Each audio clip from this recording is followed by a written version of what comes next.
God bless. क्या ये बात है इरफान साहब? ये है अलामा इकबाल बोले जेल पर।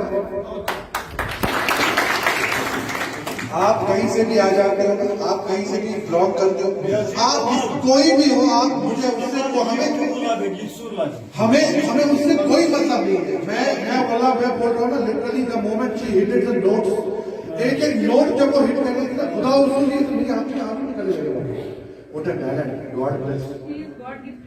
ये आगे चल के इसका फ्यूचर बहुत अच्छा है। ये ऐसे ही है ना। मैं खुद था, ये हमारे डिस्ट्रिक्ट कल्चरल कोऑर्डिनेटर साहब बैठे हुए थे, मैं बोल रहा हूँ टाइगर, मैं इनका भी शुक्रिया अदा करना चाहूँ, he is extending his great cooperation in bringing this talent out. ये प्लेटफॉर्म के मोहताज हैं ये सारे बच्चे, प्लेटफॉर्म इनको मिल गया ना तो सही में इनके पंखों के नीचे वो तो हवा मिलेगी जो इंसान साहब ने सुबह बोला।